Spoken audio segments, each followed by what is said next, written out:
The purpose of this lab is to measure the motion of a falling object that started from rest.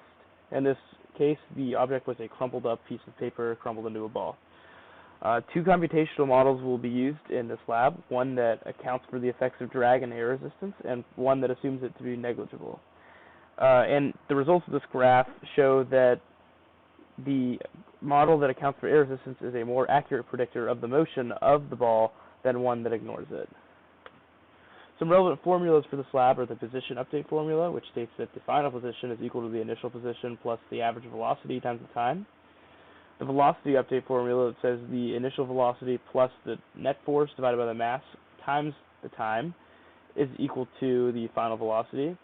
The force of drag, which states that the negative drag coefficient times the magnitude of velocity squared times the unit vector in the direction of the velocities, which in this scenario is just down the y-axis. And the drag coefficient is estimated through simulation in Python. The net force can be defined as the sum of all forces acting on the system, which in this case is just the force of gravity plus the force of drag, only in the computational model that accounts for it, of course. In the experiment, a crumpled ball of paper was dropped from the height of around 1 meter, and the position was measured at different timestamps with delta t being equal to 0.033 seconds. The initial height of the ball was 0.329 meters above where the axis was set, so a little bit over 1 meter, but close enough. The system is the ball of paper, the environment is the air that it travels through, and eventually the floor that it hits to end its free fall. As you can see, it's a little bit over this 0.329 meters over the axis, but it's tracked where all these red markers are, so it falls a little bit over a meter, but close enough. Here is the Python code. On the left, you can see the initial system. We don't really care about the y-coordinate, so I put it as the primary coordinate just because it was easier to type in, but the initial position is 0.0329 meters. The magnitude of gravity is 9.8 meters per second squared, and the unit vector is -100. Once again, it could be in the y. It represents the y coordinate, but you know, it didn't really matter. I just made it like that because it was a little bit simpler to type in everything. And the drag coefficient, which was estimated through simulation, was 1.73.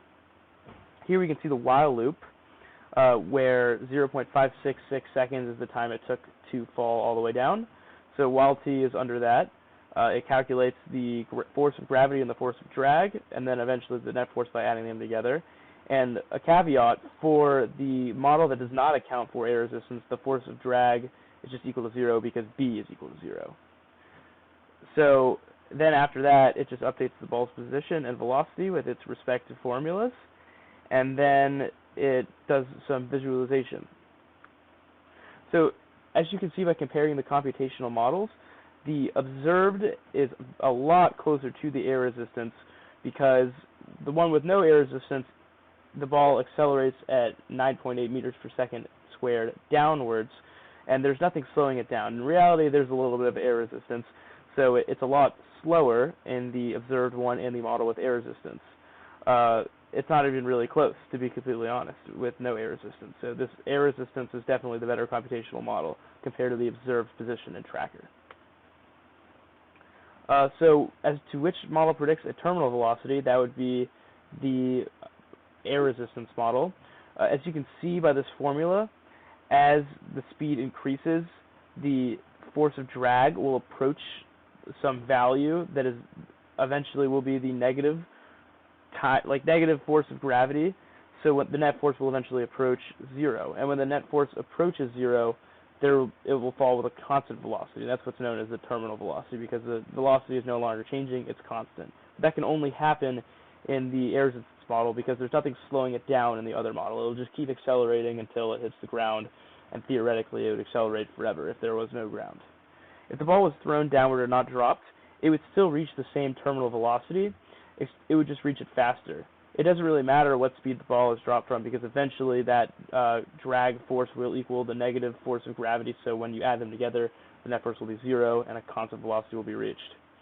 There are a handful of sources of error in this. One, estimating the drag coefficient was interesting, and it was done through simulation, but an error could have been made there. I tried to stop when I found a number that was precise, but it might not have been as precise as it could be. The ball was crumpled randomly. If I crumpled the ball in a different orientation, it might have a completely different drag and a completely different path.